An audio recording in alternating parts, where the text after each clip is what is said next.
कि क्या किसी ने उस फ्लोर पर उस महिला के चिल्लाने की आवाज को नहीं सुना? 150 mg सीमन उस महिला में पाया गया। क्या ये एक रेपिस्ट का काम है? पेट पे मार रहा था, वो महिला चिल्ला रही थी और ना कोई सुन पाया, और ये सारा कृत्य उस एक रेपिस्ट ने अकेले किया। वो कौन है जिसकी वजह से अस्पताल में वो रेपिस्ट आश्वस्त था कि वो रेप करने के बाद घर लौट सकता है? मीडिया के रिपोर्ट्स के मुताबिक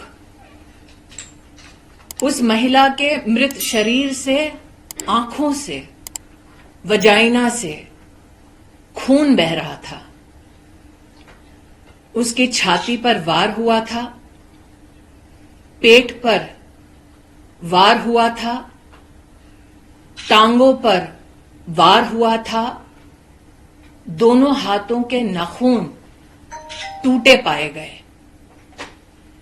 निश्चित रूप से जब उसका बलात्कार हो रहा था, वो महिला अत्याचार से जूझ रही थी।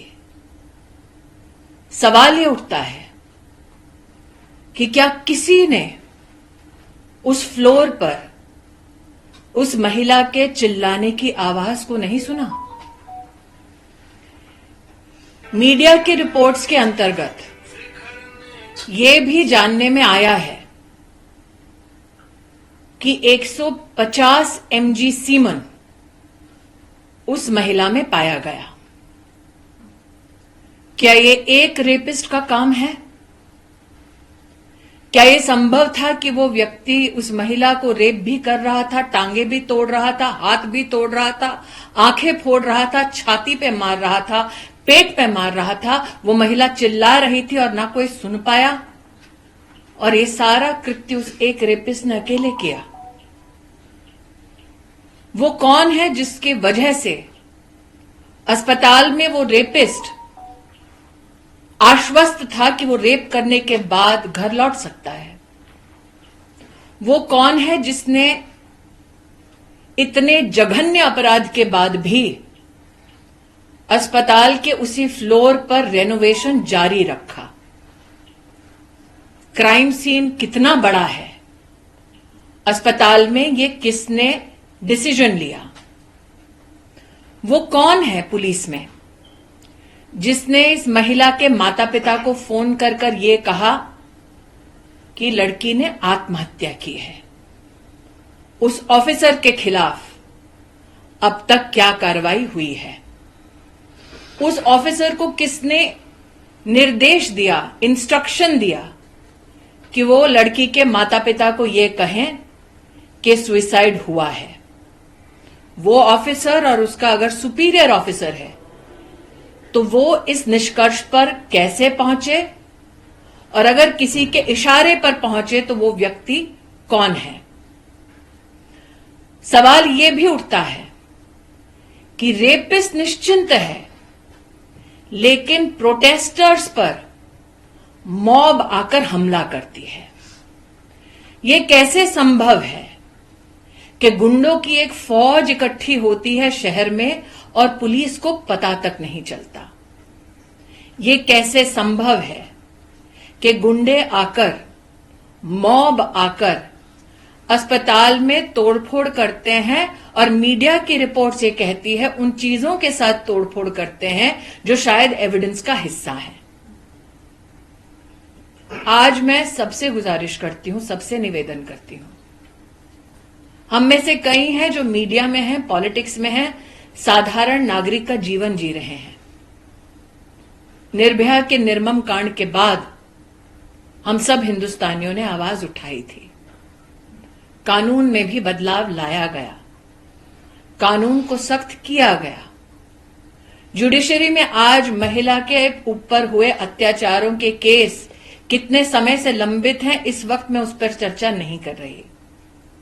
जो प्रोटेस्टर्स इकट्ठे हुए कलकत्ता शहर में, वो शायद एक दूसरे को ना जानते हैं, ना कभी किसी ने किसी से एक दूसरे का धर्म पूछा, ना रीजन पूछा, ना जाति पूछी, ना वोट प्रेफरेंस पूछा। विषय है कि उस लड़की को न्याय मिलेगा या नहीं मिलेगा। मैं आज हर उस प्रोटेस्टर से जो सड़कों पर उतरा है इस महिला को न्याय दिलाने के लिए, उनसे कहना चाहती हूं, पश्चिम बंगाल के हर उस नागरिक के साथ जो इंसाफ की तलाश में है, पूरा देश एकजुट होकर खड़ा है। लेकिन हमें सवालों पर वापस ध्यान केंद्रित करना है। एक लड़की का बलात्कार होता है अपने ही अस्पताल में। वो चिल्लाई तो किसी ने अस्पताल में सुना नहीं।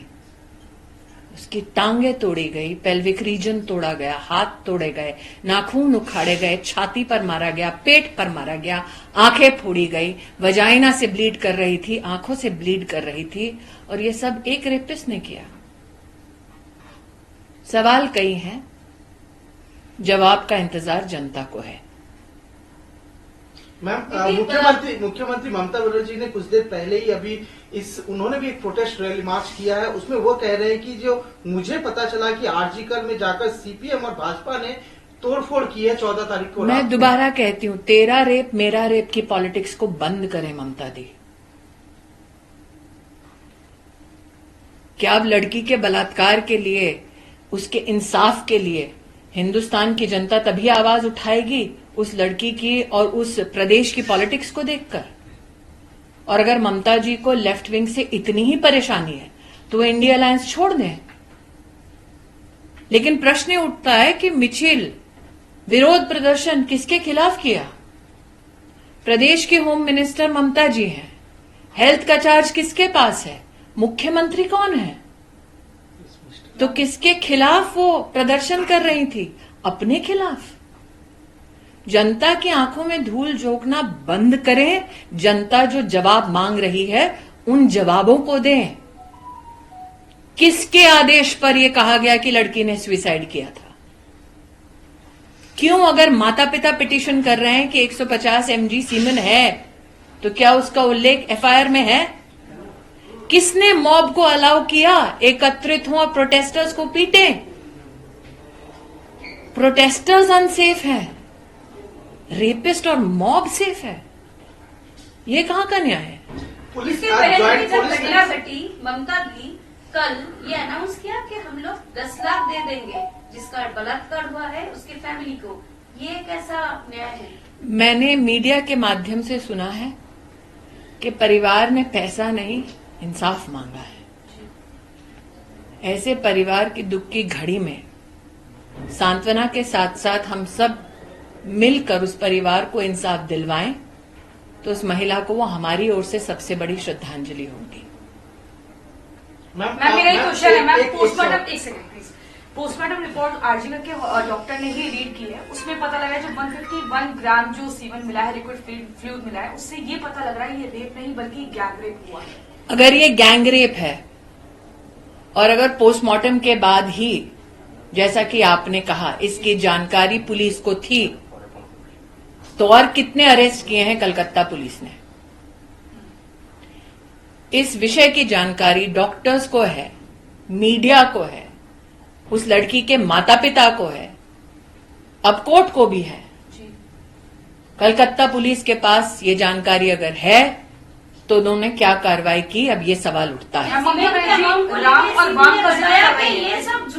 ये सब अफवाह है, ऐसा सीमेंट सैंपल नहीं मिला। कुछ टाइम पहले सीपी ने क्या ये वही सीपी हैं जिनके ऊपर कार्रवाई हो रही है कि उन्होंने विक्टिम्स ऑफ वायलेंस को गवर्नर से मिलने नहीं दिया? क्या इसी सीपी के कार्यकाल में एक और गैंग रेप के केस में आरोपी बरी हो गए थे? क्या ये क्लेम एक वकील ने कलकत्ता हाईकोर्ट में किया है? क्या एक वकील का हाईकोर्ट में ये स्टैंड रहा है किसी पुलिस ऑफिसर के चलते पहले भी गैंग रेपिस्ट बरी हुए हैं? अगर ये सत्य है तो क्या आप इस सीपी से न्याय की उम्मीद कर सकते हैं? मैम, ये सीपी भी अब नेताओं की तरह बयानबाजी कर रहे हैं और दूसरा ये कि बार मेरा प्रश्न उठता है, मेरा क्या डॉक्टर के बाद मीडिया कर्मी, मीडिया ही नहीं, अगर सोशल मीडिया पर कोई इस मुद्दे पर सवाल उठा रहा है तो कोलकाता पुलिस, ये मेरे ध्यान में आया है, उनको नोटिस दे रही है।